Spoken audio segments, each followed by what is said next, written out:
अपने गांव को खुले में शौच से मुक्त ODF प्लस बनाने के प्रयासों के अंतर्गत प्रत्येक राज्य और केंद्र शासित प्रदेश की क्षमता निर्माण रणनीति और प्रशिक्षण कैलेंडर को अंतिम रूप देने के लिए जल शक्ति मंत्रालय के पेयजल और स्वच्छता विभाग ने यूनिसेफ के सहयोग से आज नई दिल्ली में क्षमता निर्माण के लिए एक राष्ट्रीय कार्यशाला का आयोजन किया। ODF प्लस का दर्जा हासिल करने के लिए हितधारकों का क्षमता निर्माण महत्वपूर्ण है और स्वच्छ भारत मिशन ग्रामीण के दूसरे चरण के कार्यान्वयन के तीसरे वर्ष में और राज्यों और केंद्र शासित प्रदेशों के पास ये सुनिश्चित करने का लक्ष्य है कि उनके सभी गांव ODF प्लस बन जाए। कार्यक्रम में देश भर में स्वच्छता अनुभाग में कार्यरत 150 से अधिक अधिकारियों ने भाग लिया। उद्घाटन सत्र में बोलते हुए पेयजल और स्वच्छता विभाग DDWS की सचिव श्रीमती विनी महाजन ने कहा, मेरा मानना है कि हमारे पास लोगों के जीवन में बदलाव लाने का एक अनूठा और ऐतिहासिक अवसर है। वर्षों से किए गए कार्यों ने हमें गति दी है। आज भारत सरकार और राज्य सरकार दोनों में उच्चतम स्तर पर मजबूत राजनीतिक इच्छा शक्ति और तकनीकी ज्ञान से लैस होने के साथ ग्रामीण स्वच्छता के लिए हमें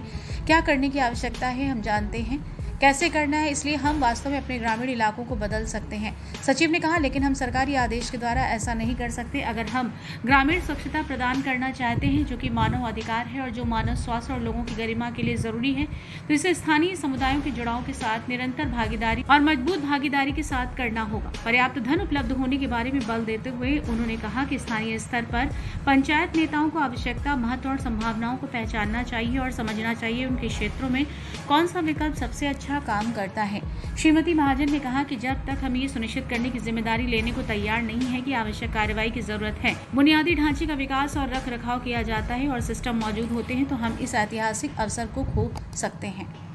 खबर सबकी सीधे आप तक।